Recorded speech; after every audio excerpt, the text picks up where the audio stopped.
Afternoon, my darlings. It is the 11th of July, Thursday. Gosh, what a busy day I've had.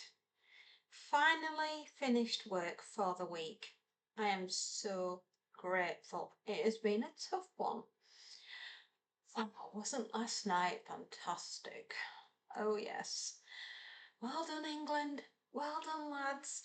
Very proud of you. Absolutely thrilled to bits. Let's get the camera. Oh, that's a little bit better, isn't it? See you a bit clearer. Yeah, absolute thrill to bits. And here we are getting ready for Sunday and taking on Spain. And may the best team win. Lads, you've done both your countries proud to get to the final. And no matter what happens, it's wonderful just to see a good game. May the best team win, right? And I am looking for a little England shirt for Monty, but no, I haven't found anything yet. He probably wouldn't wear it anyway, bless him, because he's not that kind of cat. But he's so cute and adorable. I love him dearly. I love him. Gosh, honestly, today has just been absolutely crackers. And that brings me to a fabulous subject, kiddos. Oh yeah, absolutely brilliant subject. How to read people. Yeah, reading people. Not the easiest job in the universe. In fact, it is probably the hardest job ever, is being able to read people, read the room. You've heard the sayings, but it's genuinely understanding other people. Now, I'm going to give you a scenario. Times at the moment are exceptionally good, fantastically good. Opportunities abound for so many people, right? And this is where things can be a little tricky, right? Imagine this scenario. If the people that are being horrible to you now when times are good, can you possibly imagine how they will treat you when times are bad? I have had this happen to me.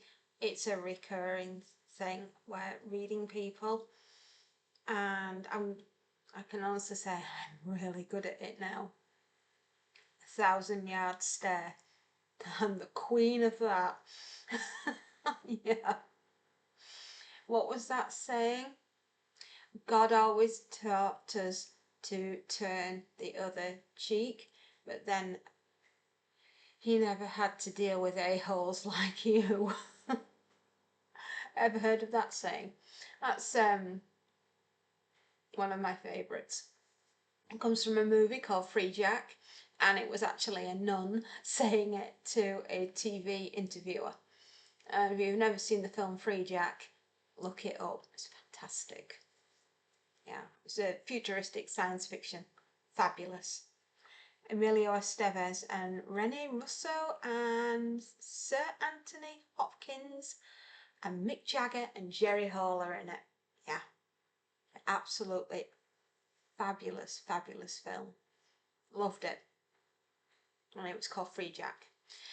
Yeah, so circling back to my original subject, being able to read people. Yeah. People treat you badly now when times are good.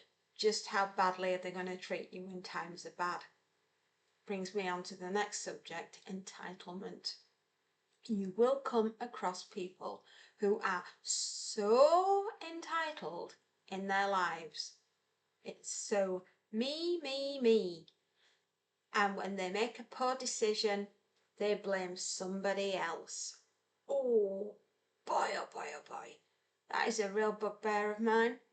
And there are people within my family who do exactly that. And throw an absolute hissy fit if I was to put my children first, caveat, my children will come first every time. There is nothing that I will not do for my children.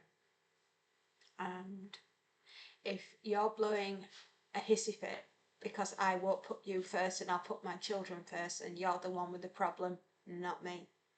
You're the one with an entitlement problem, not me.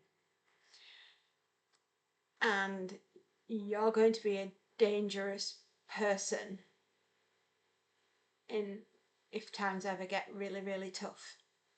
Because if you expect me to put you before my children in a bad situation, that's never gonna happen.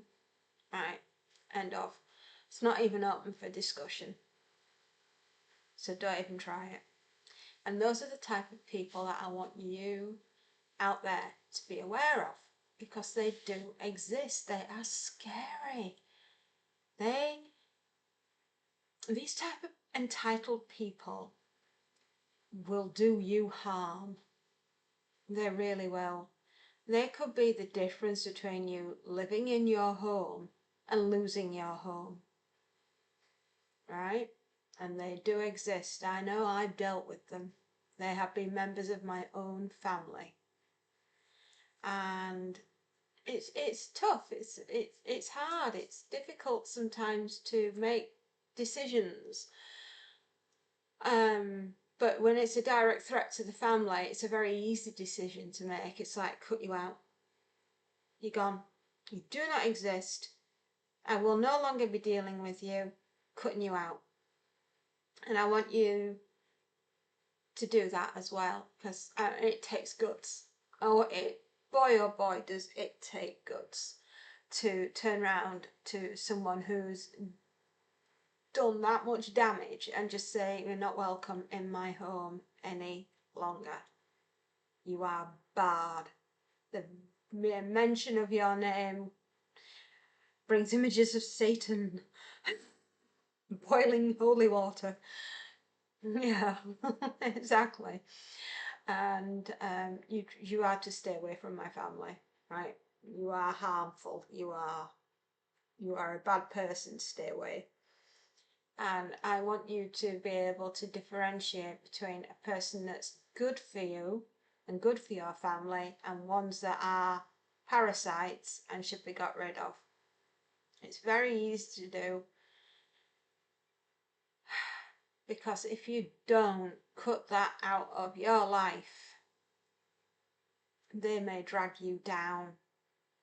And do you really want to be responsible for dragging your family down along with them? It's just not going to happen, right? It's just end of, not happening. So that's how you read people. One of the ways of reading people. It's understanding when someone's got good intentions and are there to help you and you're there to help them, or they've got bad intentions and they really don't care about you or your family. And once they've used you up, kicked you to the side of the curb, they'll move on to their next victim. Trust me, they will. They will use, abuse, and then they will lose you. Right? Do not allow yourself to become that victim. Yeah? You with me? Good. So, it's just gut instinct that will tell you more often than not if someone's a good person or a bad person. Also, look at the way that they treat you in the good times. If they're nasty now, they're going to be 10 times worse when things go really wrong. And also, look at the ones that stuck around you when times were bad. And they're the ones that you hang on to, because you can repay them in other ways. It doesn't have to be financial. It can be other ways that you can help them. You know, if I tend to, when I'm with someone, is if they've done me a good turn, I will pay it forward, and I will either do that good turn for somebody else within their family or for them, or If it's a complete stranger that's done me a good turn and said, "Oh, you pay it forward," well, when I come across a complete stranger and I do something good, just because it's the right thing to do, it's called me paying it forward. And I always say to them, "You're okay, this is on me. Next time you're in a position where you can help someone, pay it forward." And I just think that that is such a good and helpful and nurturing personality trait to have. On the flip side of that, also, don't be made a fool of and taken advantage of, right? And again, you will get to know if someone's taking the Michael out of you or not, you know? That comes with experience and age, my darlings. And even now and again, sometimes I think, oh, right, fingers have got burned on that one. Don't touch it again. But yeah, seriously, learn to read people in the good times so that you know when you're dealing with an a-hole in the bad times, right? And that is a very, very good sort of mantra to live by, if you like. It's reading people is probably, like I said, the hardest job in the world, and passing that on to your children is my youngest. Yes, she knows when something's not quite right. My eldest, she's trusting little love. She really, really is, and she's getting it. She's getting there, you know, with the being able to trust people. Yeah. So it's a very quick one today for that. It's just learning to trust people and being able to read people. Yeah. So remember, in bad times, people will behave badly, right? They will. And it's understanding that mindset, studying people, watch them, look at how they treat their own family. That's always a good clue. Yeah, see how they treat their own families and see how people treat them, right? Just observe. Yeah, and don't get taken for a ride or made a fool of. Okay, take care.